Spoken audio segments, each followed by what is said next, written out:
Hi, my name is Nathan. You're watching Nice at Dice, and today I am taking a look at this small card game called Star Realms. This is a small competitive deck building game for 2 players. I'm going to show you briefly how this game works, and then we'll come back here and I'll tell you what I think of it. As a deck building game, each player in Star Realms starts out with a very small, simple deck of cards that they're going to be building up over the course of the game. Each player starts out with an identical set of cards. It's 10 cards, and here's my opponent's deck. And you can see that you have 2 of these cards, which are Vipers, and they give you 1 combat power each. And then you have 8 of these cards called Scouts, and they give you 1 trade each. Combat is used to attack your opponent's authority, and trade is used to acquire more cards to go into your deck. So let's talk about authority real quick. Each player starts out with 50 authority, and those are represented by a set of cards over here. So you'll see that these cards are double-sided with a 20 or a 10 value, and then a 1 or a 5 value. When you start out with 50 authority, so you see we got 20, 30, 40, 45, and then 5 ones over here for 50. As my opponent uses their combat value to attack my authority, I'm going to be discarding some of these cards to track the loss of authority. And of course, I can, flip cards over or make change as needed in order to keep an accurate track of my current authority. And I'm going to be doing the same to my opponent. So on your turn, you're going to generally start out with 5 cards in your hand. And I should not have an Explorer. 5 cards in your hand. And you're going to play all of your cards, basically. So I'll use this combat that I got from my Viper to attack my opponent, causing him to lose 1 authority. And then I have 4 trade that I can use to buy other cards. I'm buying cards from this row here, which is called the market. I also have always the option to buy an Explorer. That's this card over here. There's a stack of them over here available. Those cost 2 to buy, and they give you 2 trade when you play them. And they have what's called a scrap ability. You can scrap this card to get 2 combat. Scrapping a card means just putting it completely aside, out of the game. You never get to use it again. So you always have the option to buy that, but generally you're going to be buying one of these 5 cards from the trade row. So let's talk about what is going on with these cards. Well, first of all, every one of these cards has a value. This is how much trade it costs to buy the card. And it has a faction symbol. There's 4 different faction symbols. In fact, you can see all 4 of them here. And each of these factions has a name, but generally speaking, it's easier to just call them the yellow faction, green, blue, and red. All right?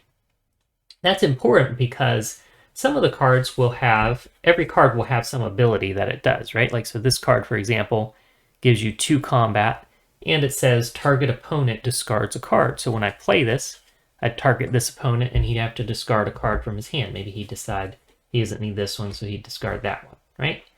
But also there's this yellow symbol here with another ability, which is 2 combat. So if I had both of these cards, because they're both yellow cards, and I played both of them in the same turn, then not only would I get this combat and force my opponent to discard, I'd get this trade, and I draw another card, giving me another card I could play on my turn.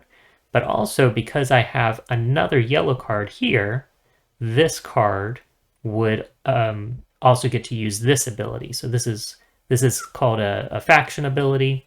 Basically, these 2 cards synergize with each other so that if I'm playing another yellow card on the same turn I play this card, I get that extra ability in addition to the first ability on it. Okay?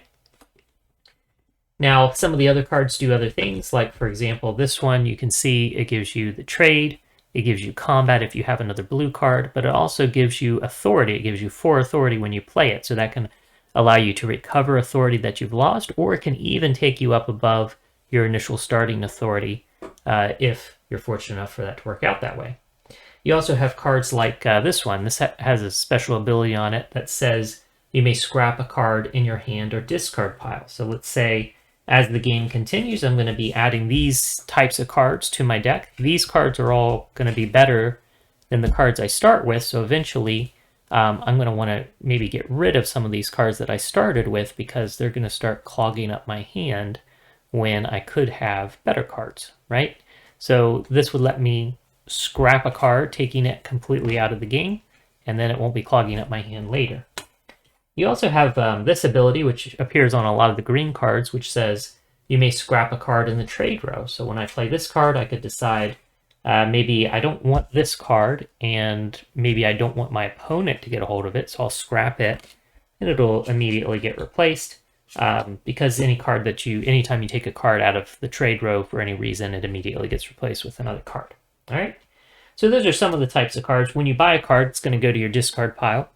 And then when you've exhausted your deck and all your cards are in your discard pile, you're going to shuffle these cards up, and you are going to draw a new hand of 5 cards. So there you go. And therefore, cards that you have bought on earlier turns are going to start coming into your hand for you to use them. Now you'll notice as I was replacing a couple of cards that I removed, I brought out some cards that look a little bit different from the other cards you've seen. So these cards that are oriented in like a portrait style are ships, but there are also these cards which are oriented in sort of a landscape style, and these are bases. Bases are cool because when you buy them, they go into your discard just like any other card, but when they come back up in your hand and you play them, they stay in play, and they give you some ability constantly, right? So like this card would stay in play, and it would always give me 1 combat power. It also has this ability where I can scrap it to get 3 trade. So it would always have that. It also has this number in the lower right corner on the sort of silver shield symbol. And this is how much combat my opponent would have to use against this base in order to destroy it. When it gets destroyed, it goes into my discard pile, and it may cycle back around into my hand, and I could play it again, but at least it is out of circulation, out of commission for a little while. This is another base, and you'll notice that this one is a little bit different because instead of a silver shield, it has a black shield, and above the shield it says Outpost.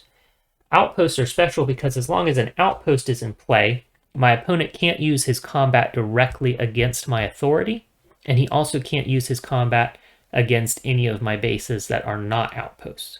So in order for my opponent to use their combat against me, they'd first have to use it, apply it against my base to take out my outpost. In order to take out my outpost, once that's been discarded, they could target my other bases or my authority. The goal of the game is to reduce your opponent to 0 authority, in which case you win. Now, I have played Star Realms literally over 100 times easily, maybe 200 times. I've played it so many times. I really like this game. I like deck building games in general, and Star Realms is one of my favorite deck building games. Now, I will mention that there is also a very nice digital implementation of this game available on both Android and Apple devices, and that's where I have actually played most of my games of this. I've only played it with the physical product maybe a dozen times, so the app implementation is really nice. Highly recommend that. Now, the game is pretty simple. It's pretty straightforward. You basically have, 2 types of cards. You have ships and bases. The way they work is pretty straightforward. Ships, you just play them. You do whatever the card says, and then you discard them. The bases stay in play until your opponent knocks them out with his combat. The goal is just to eliminate all of your opponent's authority and take them out of the game. It's a nice 2-player game. If you buy another pack of this, you can add another 2 players. You can go up to, I think they have rules for 6 players. You could probably improvise rules for more than that, but I think honestly the game really works best at 2 players. Maybe 4 players, but I wouldn't go above that. Also, it's worth noting that this is like the first set of Star Realms. There are other base sets. There's one called Colony Wars and another one called Frontiers, which are basically the exact same system, and pretty much the same product in the sense that they have, a big deck of cards for that market row, and then they have, the starting decks for 2 players, and the explorers to put off to the side that you can buy. But the cards in the market are going to be a different combination of cards. So any one of those three base sets is fine. You know, they're all good, they're all excellent. And then if you really want to get deep into this game, you have this universal storage box. And this box is full of expansion content for Star Realms. There's so much that this can add, that you can add to this game if you want to go into it further. Just to give you a couple examples, there's an expansion that adds something called Gambits. Gambits are cards that you shuffle up at the beginning of the game and deal a couple to each player. And they sit off to the side from the very start. And you can basically, they'll either do something every turn for you, like give you one combat power, something like that, or it'll be a card that you can scrap to get one, a bonus, a one-time bonus, right? That'll help you out. Those are pretty cool because they give you something you can strategize around a little bit more. One of the things about Star Realms is that it's largely a very tactical game. And what I mean by that is a lot of the skill of the game is learning how to sort of read the field, right? You always have 5 cards available for you to buy in that market row. And you might think, well, there's certain strategies you could pursue, like the red cards let you scrap other cards out of your deck. So you think in deck building games, it's usually a good idea to get a way to remove cards from your deck so you can get rid of those weak cards that you start out with and kind of keep your deck real streamlined and efficient. So that's a good strategy to pursue. But, those red cards might not be coming up in the market, or your opponent might be grabbing all the red cards that come up. And so now you have to adapt to that and maybe pursue something else. Or maybe you have the opportunity to buy a red card, which would let you, slim your deck down. But there's like 3 yellow cards out there. And the synergies between cards of the same faction that can be really powerful. So you might decide in the moment, I'm going to try and snap up some of these yellow cards to get that synergy. That's going to be more important in the long run than slimming my deck down with that red card. So it's that kind of game where you have to know what cards are in the market, what cards will come out. You have to watch what cards actually do come out and are available. And you have to make those kind of turn-by-turn decisions about which cards you're going to buy. That's a big part of the appeal of Star Realms to me. But going back to the Gambits are kind of cool because they give you something that's there constantly from round to round, or something that is always available to you and you can use it at the most strategic moment. So that adds a little bit more long-term strategy to the game. Another expansion added what they call heroes, which are cards that come out of the market deck. They're there on the market for you to buy. They're usually pretty cheap, like 1 or 2 trade to purchase them. They do something for you right away, and then they sit there for you to use at any future time. You scrap them, and you get another benefit, right? So that's kind of neat, because they're usually very cheap to buy. If you have just 1 or 2 trade left, kind of as you're wrapping up your turn, you can snag one of those heroes, and it does something nice for you right away, and then you can hold on to it for that ideal moment down the line. So that's pretty cool. They also have events. Events come out of the trade deck too, and as soon as they come out, they do something immediately, and then they're discarded. And what they do is usually something good or bad, but it affects all the players, right? So it's equally good or bad for each player. And there's like a pretty even spread of them as far as what's ones that are good and ones that are bad. So it doesn't really shift the balance of the game in one way or another. It's very situational. Like in one moment, this particular card may have been better for me than it was for you, but ultimately it's good for both of us. And so it just kind of makes the game a little more chaotic, a little more unpredictable, because you don't know when those events are going to come out and maybe do something weird, like give somebody a couple extra cards on their turn, things like that. And probably one of my favorite expansions is what they call the command decks.